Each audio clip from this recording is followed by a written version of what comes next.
bonjour. Aujourd'hui, nous recevons Stéphanie Janin. Bonjour. Stéphanie Janin, deuxième adjointe à la mairie de Montpellier, vice-présidente de la métropole et En Marche. Voilà, donc d'abord, je vais vous présenter le numéro 741 du journal où En Marche fait la une sur les déceptions de ce mouvement naissant. Bon, il fallait y passer, hein, les déceptions. Tout le monde est tellement heureux qu'il y en a quand même quelques-uns qui sont déçus. Donc, les adhérents nous parlent. François Delacroix revient sur Coralie qui a transformé le mouvement. Voilà, ça c'est la une du numéro 741. Avec ça, un dossier sur Odysseum et une extension du centre commercial. Un autre dossier très intéressant sur Montpellier ésotérique. Un entretien sur 3 livres qui ont été réalisés dans les 5 dernières années sur Montpellier sacré, secret et le côté occitan de Montpellier que vous pourrez découvrir. Et ensuite, donc, retour sur un élu LR, Guillaume Fabre, qui fait beaucoup parler de lui en ce moment. Voilà, Stéphanie Janin, est-ce que vous pouvez vous présenter, s'il vous plaît ?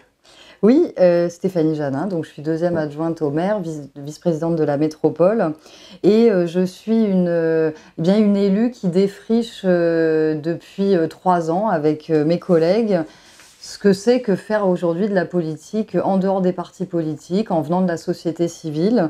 J'y consacre toutes mes journées, et puis quand je rentre chez moi le soir, je commence ma deuxième journée qui est celle d'une maman de 3 enfants. Est-ce que vous pouvez me dire comment vous êtes venu à la politique ?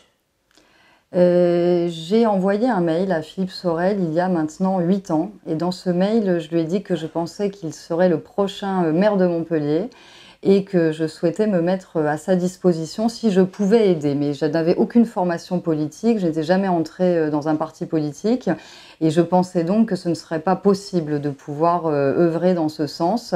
Bien, ça l'a été, il m'a rappelé très rapidement et on a commencé à se côtoyer. Mais 8 ans avant, Philippe Sorel, il ne savait même pas qu'il voulait être maire de Montpellier. Je ne suis pas si sûre. Et je pense qu'il savait déjà qu'il aurait peut-être un jour le souhait de s'appuyer sur des citoyens issus de la société civile qui, justement, n'avaient pas reçu la formation des partis politiques. Dialoguez-vous régulièrement avec Coralie Dubost ?